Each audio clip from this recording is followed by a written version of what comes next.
Good evening friend, स्वागत है आप सभी का मेरे यूट्यूब चैनल पे।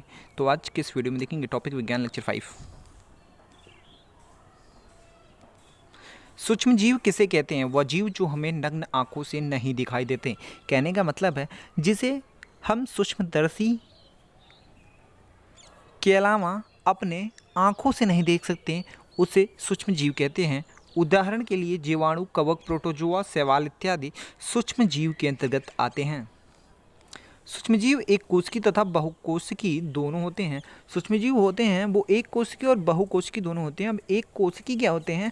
एक कोशिकी जीव जो होते हैं उनमें समस्त जैविक क्रियाएं जो होती हैं वो एक ही सेल में संपादित होती हैं, और बहुकोशिकी जीव होते हैं जिनमें समस्त जैविक क्रियाएं एक से अधिक कोशिकाओं में संपादित होती है। जीवाणु को शैवाल, प्रोटोजोआ एक कोशिकी सूक्ष्मजीव हैं। कुछ शैवाल, कवक बहुकोशिकीय सूक्ष्मजीव होते हैं। कुछ शैवाल होते हैं जो एक कोशिकी भी होते हैं और कुछ शैवाल बहुकोशिकीय भी होते हैं। सूक्ष्मजीव की विशेषता, यह हर प्रकार की परिस्थिति में जिंदा रहने की क्षमता रखते हैं। जो सूक्ष्मजीव होते हैं वो हर प्रकार की परिस्थिति में जिंदा रह सकते हैं, जैसे कि मरुस्थली, दलदली, किसी भी परिस्थिति में वह जिंदा रहने की क्षमता रखते हैं। कुछ सूक्ष्मजीव स्वयं भोजन बना लेते हैं। कहने का मतलब है ये स्वपोषी होते हैं तथा कुछ दूसरे सजीवों पर आश्रित होते हैं। ये परपोषी होते हैं जो दूसरे पर आश्रित होते हैं। उदाहरण के लिए अमीबा सूक्ष्मजीव अकेले रह सकता है। कवक और जीवाणु समूह में रहते हैं। जो अमीबा होता है वो अकेले रह सकता है और कवक और जीवाणु जो होते हैं वो समूह में रहते हैं। सूक्ष्मजीव का उपयोग, दही बनाने में सूक्ष्मजीव का उपयोग किया जाता है। तो जो सूक्ष्मजीव होते हैं वो हमारे लिए उपयोगी और हानिकारक दोनों होते हैं।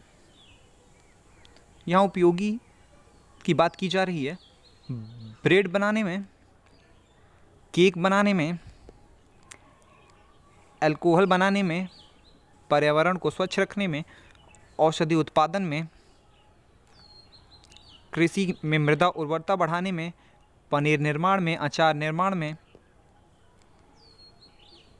इडली और डोसा निर्माण में। तो सूक्ष्मजीव उपयोगी भी होते हैं और हमारे लिए हानिकारक भी होते हैं।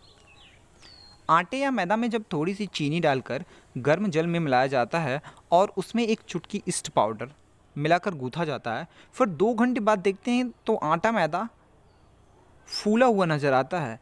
जब आटे में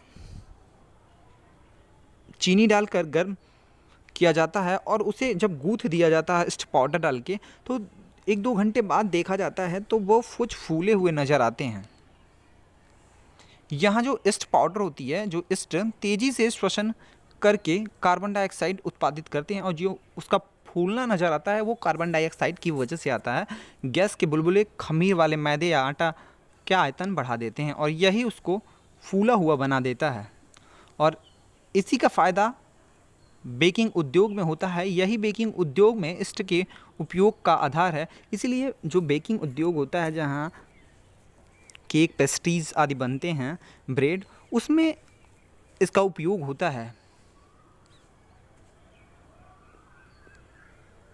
इसी के साथ इस वीडियो का समापन होता है। आपका दिन शुभ हो।